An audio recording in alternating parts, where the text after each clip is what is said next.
رب تعالیٰ نے ایک بات یہ فرمائی ہے کہ انسان پر کوئی مصیبت نہیں آتی ماں سوائے اس کے اپنے ہاتھ کے. بڑی کلیئر بات ہے. بھلائیاں اور رحمتیں سب من جانب اللہ ہیں اور مصیبتیں انسان کے اپنے ہاتھ سے کمائی ہوئی ہیں. یہ آپ نے بالکل درست فرمایا کہ رب تعالیٰ نے انسان کو سب سے اعلیٰ مخلوق کے طور پر تخلیق کیا. بلکہ میں اس سے ایک قدم آگے جاؤں گا کہ اعلیٰ تخلیق تو ہے ہی ہے، لیکن اس کے ساتھ ساتھ رب تعالیٰ کا نائب بھی ہے روئے زمین پر، اس کا خلیفہ. رب تعالیٰ قادر مطلق ہے. میرے خیال آپ میں زیادہ تر لوگ سروس کے لوگ ہیں، نوکری پیشہ ہیں. تو انسان جو بہت ہی حریص ہے، وہ ہر چیز اپنی پلیٹ میں جمع کرنا چاہتا ہے، اس کے باوجود وہ اپنے نمبر 2 کو کافی کچھ اختیارات دیتا ہے. نارملی 80% نمبر 1 کے جو اختیارات ہیں ان کو نمبر 2 استعمال کرتا ہے، لیکن ویٹو کا حق بہرحال نمبر 1 کے پاس رہتا ہے. تو وہ تو رب ہے جو بہت منصف مزاج ہے.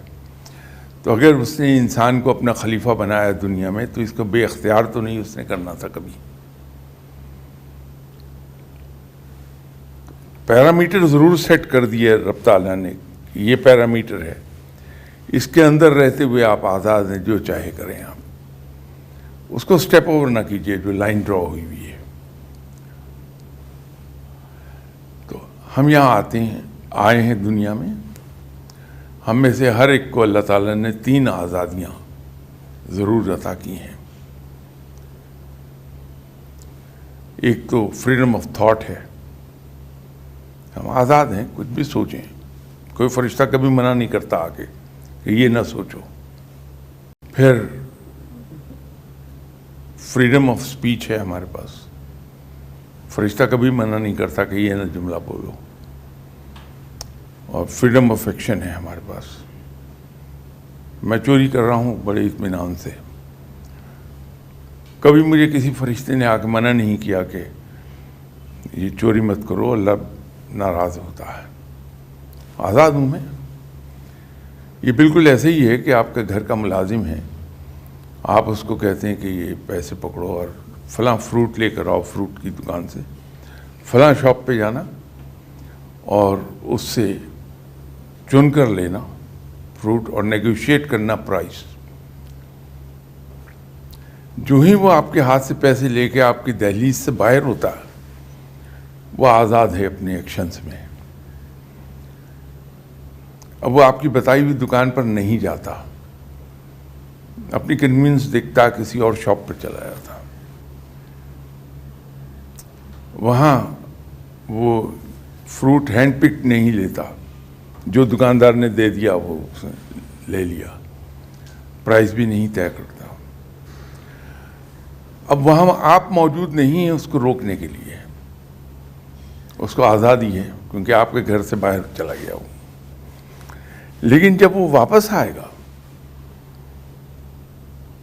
تو اگر تو آپ کی منشا کے مطابق اس نے کام کیا تو آپ خوش ہو جائیں گے، چاہے زبان سے اپریشیٹ کریں یا نہ کریں. اور اگر اس نے آپ کی بات نہیں مانی، اس کے خلاف گیا ہے، تو نوکری گئی اس کی، یا ایٹ لیسٹ ڈانٹ ضرور پڑی. تو رب تعالیٰ نے ہمیں زمین پہ اتار دیا، آزادی بھی دے دی، اختیار بھی دے دیا، پیرامیٹر سیٹ کر کے. جب ہم واپس جائیں گے رب کے پاس تو حساب کتاب ہو جائے گا کہ کیا کیا آپ نے.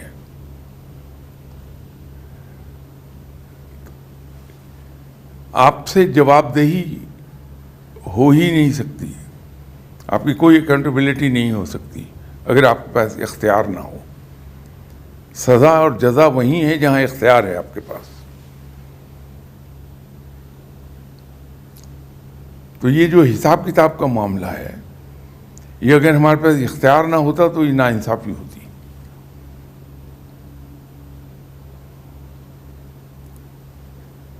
ہمیں تھوڑا سا اس پہ دھیان دینا ہوگا کہ یہ جو اللہ نے آزادیاں عطا فرمائی ہیں یہ غلط نہ ہونے پائیں. اور ہمارے یہاں ملک میں لوگ اکثر یہ سوال پوچھتے رہتے ہیں کہ پرابلمس کیوں آ رہی ہیں. تو میں ایک بڑے لمبے عرصے سے ٹی وی پر ایک بات کہتا چلا آ رہا ہوں کہ میری نظر میں یہ پرابلم قطعاً نہیں ہے کہ میں اپنی جاب کے دوران میں نے بلین 2 بلین روپیز کی کرپشن کر لی. میری نظر میں وہ میری پرابلم نہیں. بالکل لے جائیے آپ 2 بلین لے جائیے، کوئی بات نہیں. میرے نزدیک جو اس سے بڑا جرم ہے وہ ہے انٹلیکچوئل ڈس آنیسٹی. ایک زمانے میں میں بھی آپ کی طرح گورنمنٹ سروس میں تھا، تو ہمارے ایک نئے باس آئے تو انہوں نے جو سینئر آفیسرس تھے سب کو بلا کے ایک بات کہی کہ میں اس افسر کو برداشت کر سکتا ہوں جو فزیکلی ڈس آنیسٹ ہے، لیکن جو افسر انٹلیکچولی ڈس آنیسٹ ہے میں برداشت نہیں کروں گا. ہم اس وقت ینگ تھے، 27-28 سال کے آدمی. تو ہم نے باہر نکل کے ایک دوسرے کے ساتھ مذاق کیا کہ لو بھائی آج ہمیں آزادی مل گئی ہے ڈس آنیسٹی کی. لیکن جو وقت گزرا، عمر بڑھی، تو پتہ ہی چلا کہ ان صاحب کے تو الفاظ جو تھے they were worth weight in gold. اگر میں مینٹلی ڈس آنیسٹ نہیں ہوں، انٹلیکچولی ڈس آنیسٹ نہیں ہوں، تو میں تو فزیکل کرپشن کر ہی نہیں سکتا کبھی، کیونکہ میرے ہر عمل کی ابتدا نیت سے ہے، ارادے سے.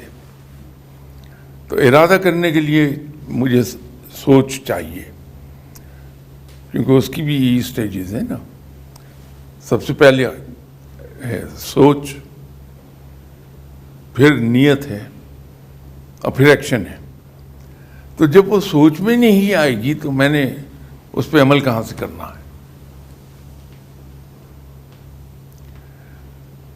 تو یہ جو ہم کر رہے ہیں کہ ایک درخت ہے، اس کا پھل ہے، اس میں کیڑے لگے ہوئے ہیں. ہر سال ہم اس کا پھل جھاڑ دیتے ہیں کہ کیڑا لگا ہوا ہے، اس امید پہ کہ اگلے سال جو پھل آئے گا وہ کیڑے سے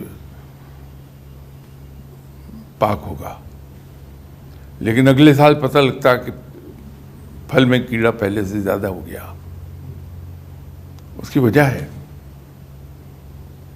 کہ ہم صرف پھل جھاڑتے ہیں یا شاخیں جھاڑتے ہیں. اس کا علاج ہے اس کی جڑ میں پیسٹیسائڈ ڈال دیا جائے. تو جس دن ہم نے جڑ کا علاج کیا اس دن پھل اگلے سیزن میں بالکل بے داغ آئے گا. ٹی وی پر میں اکثر اپنے طالب علمی کے زمانے کی ایک بات عرض کیا کرتا ہوں کہ گورے نے ہمیں اسٹوڈنٹ لائف میں ایک بات سکھائی تھی.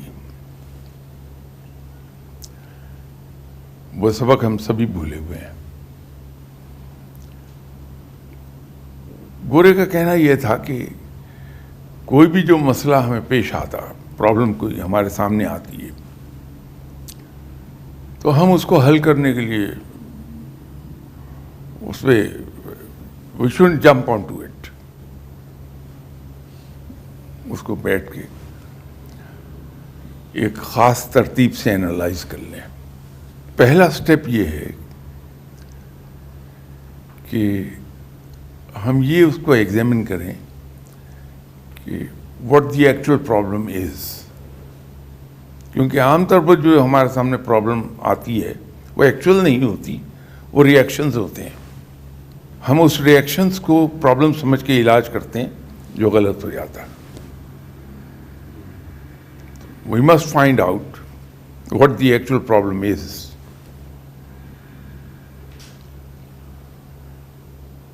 جب وہ ہم کر چکے ہیں تو پھر ہم یہ نہ ڈھونڈیں کہ what are the causes. ہم اس کے پیچھے ہیں what are the root causes جو ہمیشہ causes سے ڈفرینٹ ہوں گے.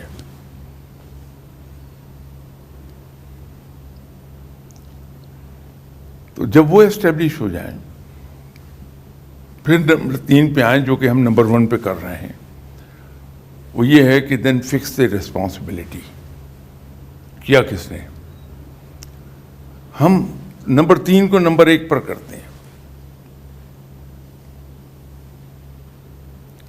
اور اس کے بعد چوتھا سٹیپ یہ ہے کہ ہم اس کے ریمیڈیل سٹیپ لے لیں. اور بڑی سختی سے وہ تاکید کرتا تھا گورا کہ ہم اس کو وہیں نہ چھوڑ دیں. اگر وہاں چھوڑ دیا اس کی ریمیڈی کر کے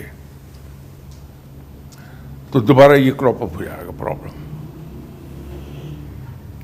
پریونٹیو میئرز ضرور لے لیں ہم تاکہ مسئلہ ایک ہی بار حل ہو جائے. تو یہ دین کے معاملے میں بھی یہاں پرابلم ہماری یہی آتی ہے. مجھے ڈنڈے پڑتے ہیں کہ نماز کیوں نہیں پڑھتے ہو. اب اس کو میرے والد صاحب دیکھنے پہ تیار ہی نہیں ہے کہ میں کیوں نہیں پڑھتا, کیا چیز روک رہی ہے مجھے. تو سب سے بڑی وجہ تو میرے والد صاحب ہی ہوں گے اس میں, with due respect to him. کہ بحیثیت بچے کے میں دیکھ ہی نہیں رہا کہ میرے والد صاحب نماز پڑھتے ہیں. میں نے تو اپنے والد صاحب کو جب بھی دیکھا, یہ ایکچوئل بات نہیں, میں تو مثال دے رہا ہوں, ان کو یہی دیکھا کہ نماز نہیں پڑھتے, قرآن نہیں پڑھتے, روزہ نہیں رکھتے. تو میں نے کیا کرنا؟ بچہ تو نصیحت سے نہیں سیکھتا, بچہ تھرو آبزرویشن سیکھتا.